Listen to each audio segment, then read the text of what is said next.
Hello and welcome to this episode of Pass the Mic, Let's Talk, an initiative by Africa Center for Ideas program, which is under Jade Communications.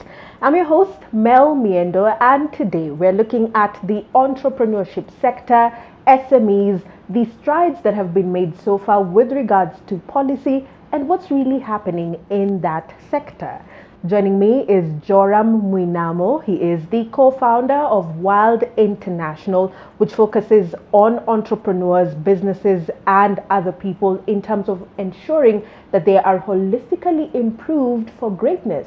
He's also the CEO of Sandbox, and we'll get to hear so much more from him on what he's doing and what his thoughts are in this sector. Thank you so much for joining us. Thank you for inviting for me. this episode. You are very passionate about entrepreneurs and businesses. Where did this really stem from?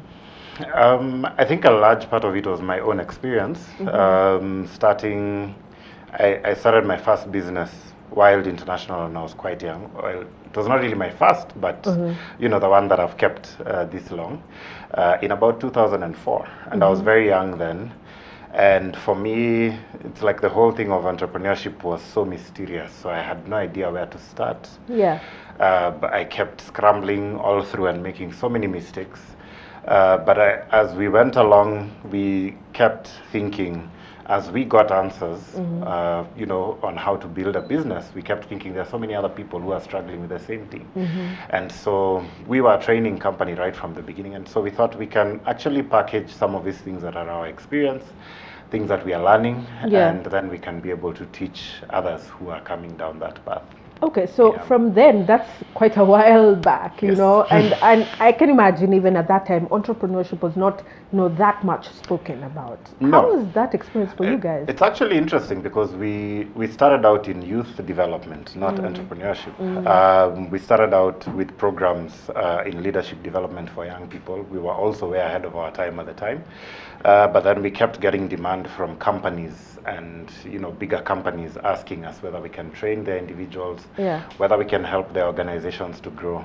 And so with time we found ourselves doing a lot more consultancy work, helping organizations get structured better, build a strategy, and that's how we ended up growing. And the whole entrepreneurship agenda actually started in 2010. About 6-7 years in is when it became very clear that there was a big gap, there was a big information gap, there was so much demand, so many people who were asking for answers on how to build their businesses.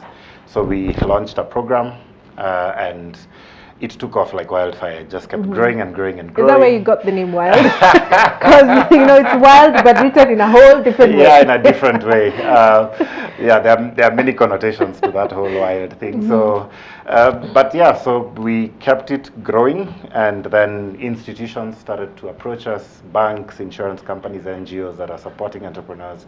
And so we realized not only were we supporting the entrepreneurs, but also their support organizations. And so we just kept evolving the company to meet that, and eventually we ended up with the Sandbox as an improvement to the model on how to serve entrepreneurs. Amazing. All right, and you're even mentioning Sandbox, which in fact is written SNDBOX. SNDBX, without the vowels. Yes. All right, so but we'll call it Sandbox for now. And so that was, I think that was started last year, 2020. Yes. Maybe you could tell us a bit about it. Yeah. So the Sandbox was an evolution again, because as we were serving entrepreneurs, helping them, come up with a vision or come up with a strategy, we would then work with them to implement the different things that they needed to do. And in the implementation, they would need to work on their brand, they would need to work on their financials, they would need to work on their tax, HR. And we couldn't build all these competencies inside one company, so we started partnering with other small consultancies that were doing the same thing. And then at some point we had an epiphany of, why are we in different offices? Why are we in different locations? What if we were all in the same location? Would it be more convenient for the entrepreneurs to walk into one location and find all the help they need under one roof? And so we continue to do some research and seeing if the math checks out. And then eventually we were able to come across a financier in 2018 who then was able to finance us setting up the infrastructure for the sandbox. Okay. So it's a big space just behind Kilimani. You Behind call it a Yaya. one-stop entrepreneurs shop. Yes. Why so? So it's one stop because you walk into one reception and you get access to, at the moment, 25 different professionals who are experts in their own right. So we have everything from a governance expert to an innovation expert to HR, process and quality. You know, like, think about it and you can find it there. Debt collection, debt management, you know. And all these are different companies, but they come together under one roof to serve the same customers. Okay. So we call ourselves the village because it's in the village where all the action happens. So somebody will come in to see the lawyer, and when they're done with the deliberations, or they might mention during the time they're talking to the lawyer that maybe they need something done in their human resource department. And they don't have to go anywhere. They don't have to All go anywhere. that They'll is- just be okay. walked across and introduced to All the under human one roof, resource a kind of- consultant. And then they can also team up to find a better solution, because Yeah. many times you work with consultants who are not talking to each other.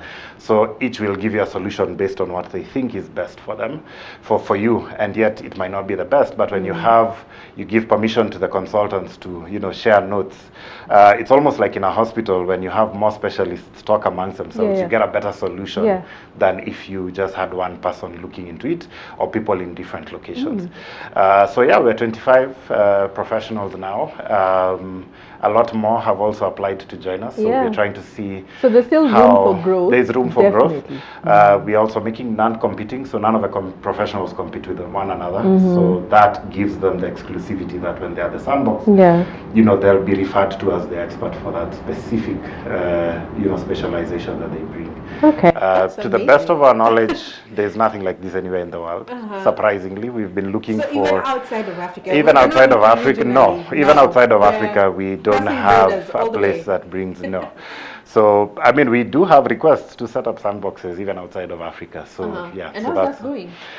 So yeah, we're in the process of fundraising again this year, looking to access more capital.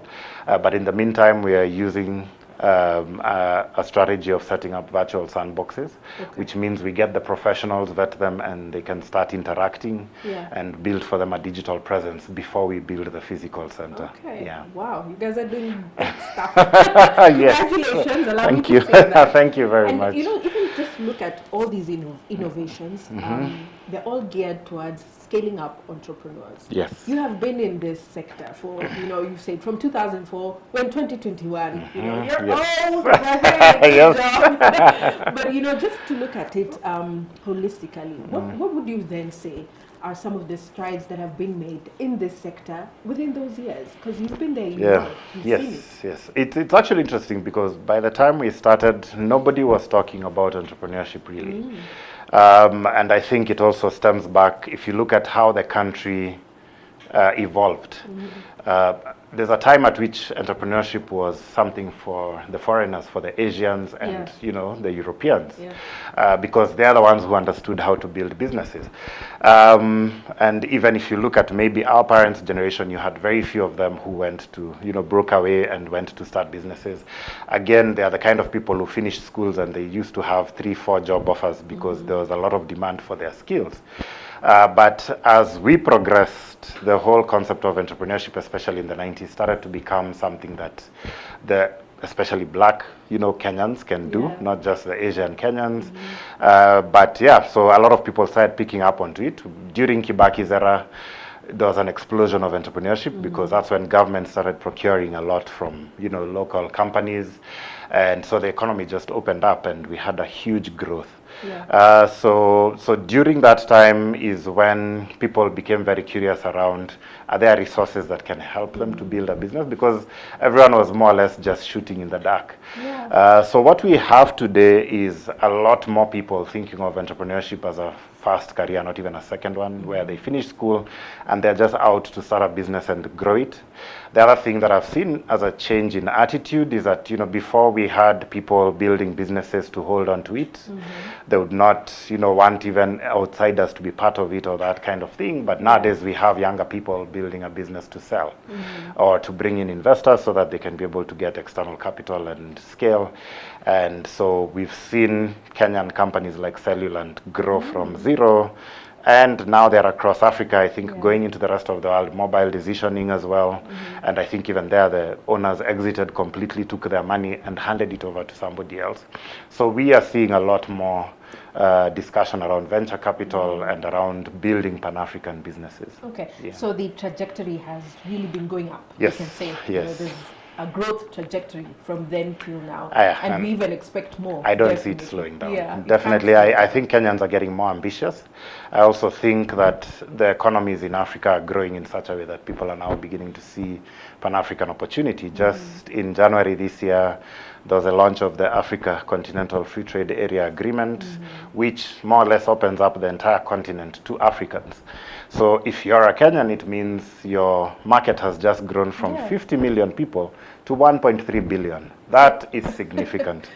Of course, there are fears also around, will other goods be dumped from other countries here? But the fact that you're getting, a much bigger market for your products should be the opportunity that you more or less look at. And with such things, I see, a lot of immense opportunity for Kenyan companies, for African companies to grow within the continent. That is probably the biggest opportunity for the next 10, 20 years. Even as you've mentioned about the free trade, would you say from your perspective, is there a bit more fear of, trying to, project out? Or do you see that people are, we're excited, we're going to do this, we're going to venture out? What has been your experience with this? I think, it's still new, and that's probably the biggest challenge. People still don't understand it. Whenever people hear pronouncements from governments, our attitude as Africans is more fear than embracing the opportunity. But it has been launched, and definitely there'll be challenges in its implementation, because even in East Africa, we've had the East Africa community agreement for a long time, and not all countries have opened up to the other countries as much as should have happened as is in the letter of the law. So you can expect similar issues on a wider scale. But what governments tend to do is, sign on the agreement and then begin to eliminate the barriers that, hinder that agreement being implemented in full. And so that can take 10, 20, years. But those who catch on to it early, they get the idea and they move. Yes. Those who catch on to it early are the ones who end up, benefiting the most, because as those barriers are removed, you find that they've already established themselves in certain spaces, so they start to get the benefits of those things automatically. So I would say don't wait until the playing field is level. I would say start exploring right now what it is that you can provide. We'll be holding a forum at the end of February where we'll be talking about the Africa Free Trade Area opportunities. There are tools online where you can see the gaps, in terms of which countries need which products from your country. And it's open to It's everyone? open to everyone. It's actually open to everyone. So it just takes a bit of curiosity to find out what these products are. You'll also find out that in many countries, because either they've not built their local capacities to do certain things. Even in Kenya, we still are underserved as far as milk is concerned, eggs are concerned. We are importing a lot of these things. So most African countries are actually underserved as far as products and services are concerned. So even before we fear that people are going to be creeping into each other's territories and competing, every market is underserved. We still have to import from China, from Europe. So it means there's still a long way to go in terms of Africans capturing those opportunities before everyone else comes in. And the way the law has been drafted is such that people who are not Africans cannot participate in that free trade area agreement. I know there'll be loopholes, and people will probably establish local companies where they bring stuff from outside and then move it around. Hopefully, it's gaining ground, and even as you're saying that come end of February there'll be that event.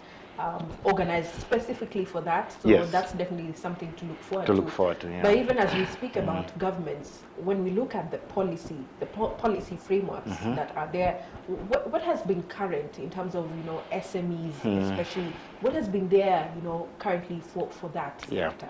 Yeah. So I think as far as Kenya is concerned, there hasn't been necessarily like a very harmonized framework. There's a time when we passed the Micro Small Enterprise Authority Act, the one that operationalized the Micro Small Enterprise Authority. There is very little in that. I mean, the institution itself has not really been given the legs, to operate to its full potential.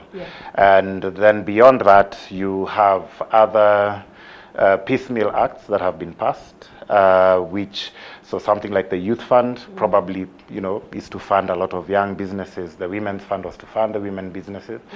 There have been discussions and even processes to try and consolidate all these funds. Uwezo Fund into something called the Biashara Fund. I think it has stalled a bit because of, we've had the COVID and the like. But there's been plans by the government to set up one big bank to support SMEs rather than all these small piecemeal funds. And so that's one. I think in the last 2 weeks, we had the Stawi guarantee facility that was launched with 4 banks. I think there's KCB, DTB, NCB, and one other bank. And this is basically the government putting forth about, supposed to be something like 80 billion shillings or something, which banks have access to as a guarantee that if they lend to SMEs, without collateral and there's default, the guarantee fund steps in to compensate some of that money. So that's supposed to make the bank feel a bit less jittery about lending to SMEs. And then we have 2 bills that are in Parliament now and Senate. The startup bill that has been debated and going through public participation. We also have the prompt payment bill, a bill that seeks to ensure that especially government agencies pay within time when they procure services, especially from SMEs, because those are the entities that withhold the money of a lot of SMEs and kill them because eventually they don't have money to run with. The other culprits are, of course, retail companies and also, corporate entities that pay in 30, 90, days. So there have been all these different bills passed, either in progress or passed. One other big one is access to government opportunity for youth and women, the 30% Procurement Act. It's called AGPO.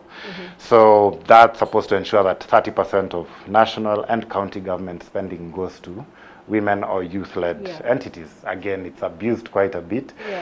So you have all these different laws, but there's no one overarching policy that... And does that make it problematic then? I think it does, because then you have all these policies that are supposed to be helping the same people, but first, they're not operationalized very well because it wasn't thought out from, say, a visionary point of view. And thinking about it from a visionary point of view would be saying that, say, we want our ICT sector to be leading globally, or because of M-Pesa, and so you build frameworks around supporting entities in that space because we have an advantage. We are the leading country as far as mobile money is concerned. Or even when it comes to cash crops, we have certain advantages in things like coffee, things like tea. So you can build specific policies around that on how you can help entrepreneurs in that space be competitive globally. Like it's not specific. It's not specific, and it doesn't answer the biggest questions or challenges that SMEs have. Which now, when you look at the flip side, which is where I'm saying, if you come from a visionary point of view, say what are the problems, and then you put policies to address them. But here we just come up with policies, sometimes political during an election, so that people vote for you, and you've not, then it fizzles away, and ends up being wasted quite a bit. Because if you look at now the real policy things that we should be addressing, is something like, why does the government borrow from banks? Why does a government borrow locally up to, I think next year it will be 1 trillion shillings, next budget, from banks? That 1 trillion shillings should actually be going to SMEs. But when the government borrows it in terms of the T-bills, of course banks are happier to lend one entity than to lend 1 million small businesses. So it's a no-brainer. Banks will end up, lending to government. And when that happens, it means that same government is competing with its SMEs for the little capital that there is within the country. So evidently there's a lot of policy gaps. Yes. In even trying to cover up the SME sector, protect the sector as Yes. well. Yeah. How then should this be addressed? I think there's just a need to first step back as a country and say, what do we want for our SMEs? Because if you also look at like the licensing regimes, if you're in manufacturing today, the number of licenses you have to get from Kenya Bureau of Standards, if you export from the ports, if you're in Nairobi, you have to go to the city council. If you're in another county or passing through another county, maybe you have to pay some cess. So there's just all these duplicated costs that make it very difficult even for that company to survive its first few years. So that's where we need to remove the barriers. We need policies that make it easier for companies to grow and scale before they're subjected to very stringent, whether it's taxation or licensing, regimes. The country needs to step back. Yeah. Wondering now, who is this stepping back? I think it's different entities, but starting from the ministries in charge, which largely the two ministries that end up being involved in a lot of stuff to do with entrepreneurship is Ministry of ICT and Ministry of Trade, Industry and Enterprise Development. Do you think they'll actually do that? I think there have been attempts to try, even with lobby groups like Kenya Private Sector Alliance, Kenya National Chamber of Commerce. A lot of these entities have come up recently to try and start addressing some of those gaps and lobby. We've not had a very good lobbying culture. One challenge on the SME side is that we don't have like one body that represents all the SMEs. If you look at the Juakali sector, who are considered SMEs but they're on the micro side, they have a very strong lobby. And even if you look at the recently the Big Four, when we're doing the whole housing thing, they managed to get government to agree to procure labor and staff from the Juakali Association. They are 8 million strong, so they have a big voice and a political voice as well.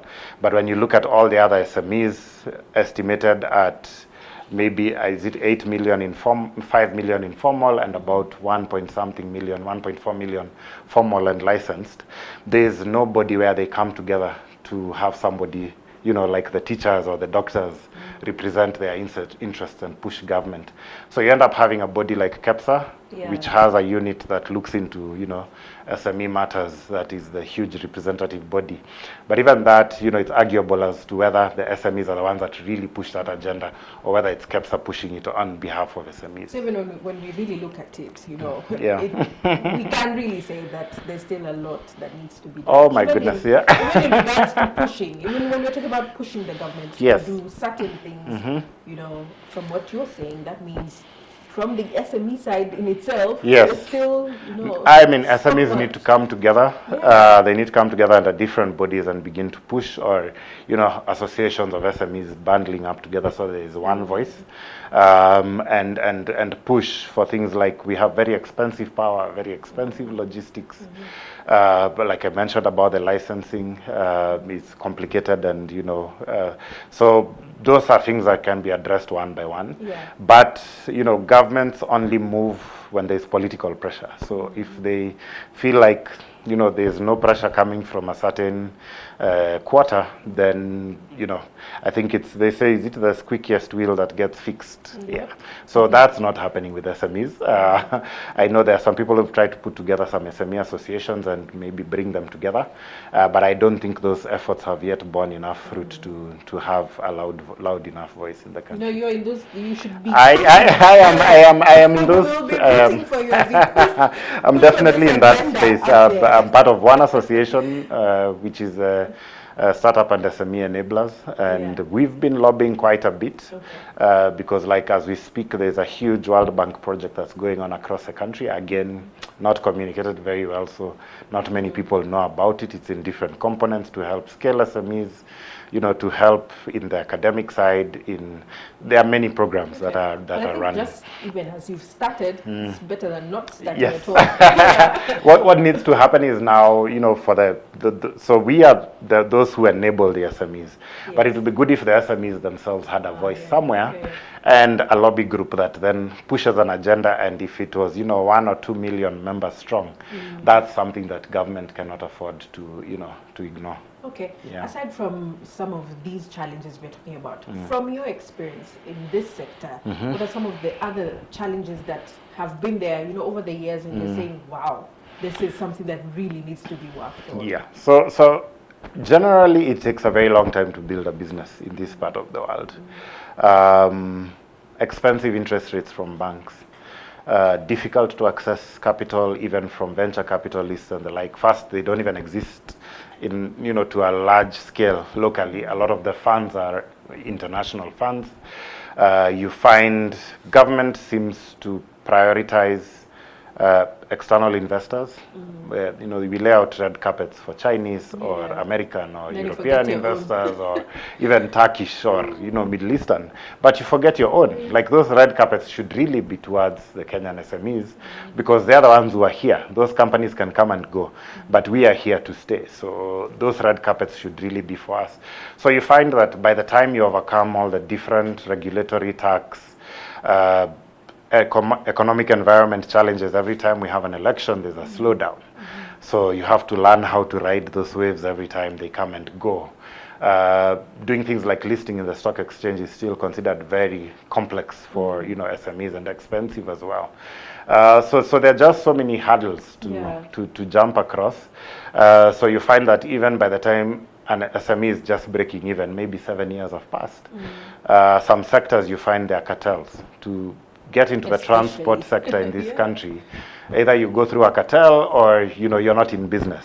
Others, you find unfair competition, even internationally, where contraband comes in and competes with your locally manufactured goods. So there's a lot of things to navigate. And that's why able to wade through the waters. it takes a lot of resilience. But in the back of that resilience, a lot of blood, sweat, and tears. I have to say, it's not easy at all. You have to keep holding on. You have to keep adapting. I mean, just last year we had COVID. You're here building your business, maybe looking forward to doing great things. Remember, we had come from 2 elections and things were picking up slowly. And now, when everyone was looking forward to 2020, COVID hits, and then you have to now start adjusting to that. Certain industries completely wiped out. Now, as we are looking forward to rebuild again, after it has been opened up after COVID, it's kind of like starting from scratch. We are starting to electioneer around BBI. And then we will electioneer in 2022 around the presidential and, parliamentary elections. So it's almost like we are perpetually dealing with things that are affecting the economy that should not be. In other countries, you find those things happen without the economy slowing down. But here we tend to have, a huge slowdown. So I say it's just being innovative, hanging in there, finding ways to keep motivating yourself. What do you do? Yeah, occasionally you have to maybe even find contracts or go back to employment or something. Like, you have to take tactical retreats and then come back and continue your business. So it's just finding every way possible of shielding yourself from those elements. That said, I have to say Kenyans are very adaptable people, very resilient, very hardworking. People don't give up easily. They keep finding solutions, they keep adapting. That's what we've kept doing, kept innovating. Things like the sandbox were tools we were building just to survive, because by coming together we are able to generate more business faster than if we stayed apart. So you end up becoming very innovative when you're continuously faced with such a harsh environment. And that tells me that, given a chance, if we just had great policies, we would be able to springboard and take all these things that we do here all over the place, across the continent to the rest of the world. But when we look at numbers, when we look at data, I know in 2020 there was data from the Kenya National Bureau of Statistics, and we are looking at SMEs that closed shop annually. Yes. And it was like about 400,000. Yes, it's a closed huge shop. percentage. I mean, just in this country. Yeah, it's a huge percentage. And when you think about that, that's like, I think about 46% who, you know, they can't even go through, they can't go past the first year. Do you feel that that would change at any point, you know? So it's interesting because I see that as an opportunity.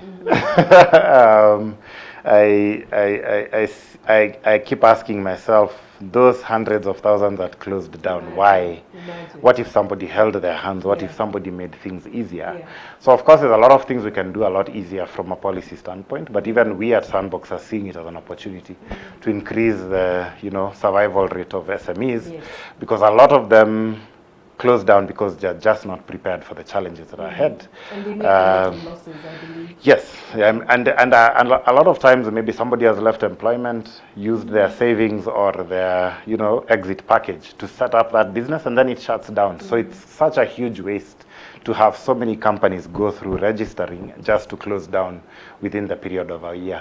A lot of it is just need for education, so that people first invest in industries where there's potential, where there's demand for goods and services, and then, you know, they're able to then also overcome the tax and managerial hurdles that are required for them to survive as a business. And I also think with what you guys are doing, because then you're able to hold their hands and take them through, you know, some of these processes that they wouldn't have known before. So definitely we play a role there in terms of, one, making even those services accessible and more affordable. As we hold their hands, you begin to see, as people learn the different things they're supposed to do and learn what mistakes not to make, then they're able to survive longer, even begin to grow and scale, and in that then they begin to create jobs.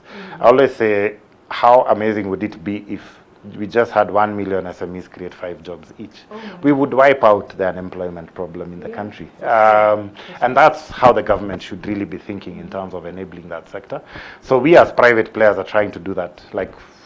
But you know, the impact is minimal. Right now we only have one Sandbox, maybe serving 2,000 entrepreneurs. We have 1.4 million. When are we going to you know, scale enough to help all those people? Like, we really do need other interventions to step in so that process is faster. And when you look at an ethical point of view, you know, having been in this sector, what are some of the issues that you have experienced with regards to ethics and integrity? And how have you been able to go through it? I mean, sometimes you just want to cry because you come close to a deal that is, you know, lucrative, or, you know, you've been able to put something together, maybe it's a government agency or a parastatal or that kind of thing, and at the very last moment you have somebody, you know, asking you to part with something to be able to acquire that. For us as a company, that our values are such that we have never been able to do that, because we just don't agree with the fact that you should lose your integrity just to get a deal. So it's been difficult. So different ways of coping is that, one, we state it up front that this is who we are as a company. Sometimes they don't believe it, they still ask down the line. They still test you. They still trust you down the line to see, were you really serious? And then you see, even if you get into the deal and, you know, sometimes they're holding your money and trying to extort you on the basis of that, then they're really testing your resilience, or whether you really believe in what it is that you're doing. The other thing is just, again, to become very innovative in terms of the opportunities that you package. If you package something like the Sandbox does not exist, like I said, anywhere. So if a county government or the national government wanted to benefit from something like that, they would have to consider working with people like us, because nobody else really has a similar solution. So it's about building those innovations that put you in what, you know, people call a blue ocean, that enables you then to play in a space where you're not too many competitors in that space. And I get from what you're saying is that it has to start from somewhere. It has to start from you as an entrepreneur, your company, you know, what you guys stand for. Because not everyone will do what you guys are doing. Actually, sometimes we feel like we are such a small minority. There are even people who get shocked when you say you're not going to do something like that, and they're like, wait, but everyone else is doing it. But I think that, you know, corruption contributes to such, you know, by me not supplying, say, the right things to a hospital, somebody is going to die because of my lack of integrity. By people, you know, procuring, you know, out of somebody who's giving a kickback rather than somebody who's, competent, you end up getting wrong equipment. You end up investing in things that end up not working. We ended up buying so much health equipment in this country that at some point was just seated in stores because the entire process had not been thought through. Yeah. So there are prices to pay for that lack of integrity. Some people are okay with it. For me, I cannot, live with the consequences of what that does, what it denies people on the ground. Like, we really need to rethink how we do this as a country because there's a price we pay for that lack of integrity. Yeah, and very in huge this one. country, especially the corruption rates. I mean, we know how it has been. How would you say it has affected the business sector, even up until now? Yeah, I think what ends up happening is that you disincentivize the good people. You disincentivize the competent people. People end up leaving for other countries because they feel their skills or their ingenuity is not being taken seriously here or being given an opportunity to flourish. Then on the flip side, then you end up having all the thugs running into these deals. So we can set aside 60 billion shillings for a dam, nothing is delivered. And as a country, we are okay with that. That's what ends up happening, that people end up, supplying hot air. So people who should have been benefiting from a dam now are not benefiting. The money is gone, and we don't have a dam. And then some people enrich themselves in the process. We keep saying that we have a country where the rich are getting richer and the poor are getting poorer. Those are some of the effects of having a system like this, because you have a small group of people that goes getting tenders from everywhere, whether it's a council, whether it's the national government. Sadly, it's also there in the corporate sector where you have to give kickbacks for people to give you deals. So you end up building the incompetent ones, and the competent ones get discouraged and step out, so they don't end up creating those innovations. And that's why you don't hear of too many innovations coming from here that go global, because we've really disincentivized people from being able to do that. But if people knew that their inventions are protected, that government will procure. Silicon Valley was built by government, procuring first for the war, and then, it ended up building the technology sector in the US. So government can play a big role in building those local SMEs. But here, even when you build a railway, majority of the supplies are coming from China, a lot of the workers are coming from China. The railway is running now. Who's running it for 10 years? It's the Chinese. So we need to rethink some of those, because can you think of a Kenyan running a railway in China? Would they allow the same on their side?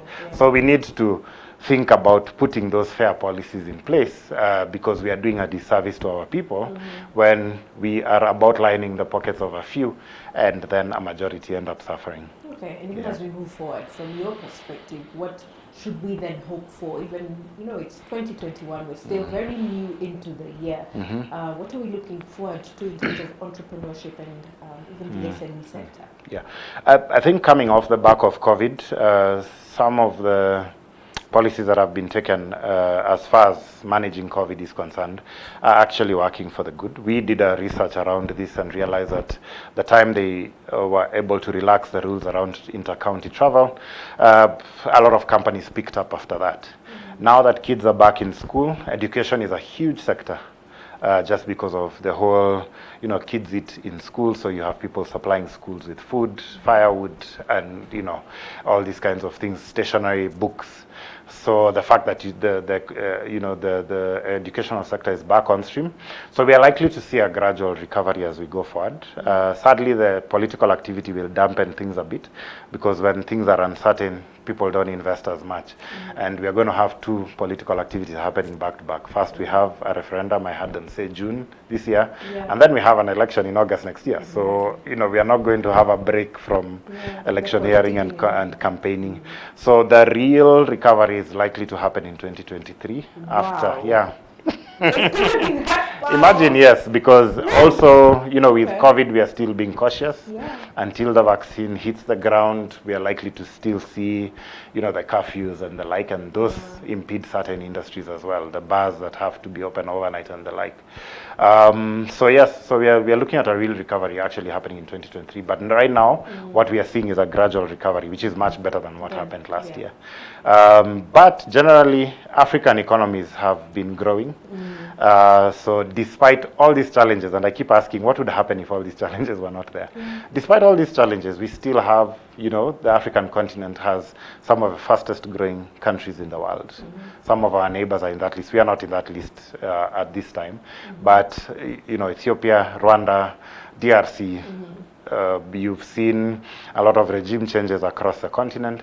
So what you generally have is improved governance across the continent and opportunities opening up.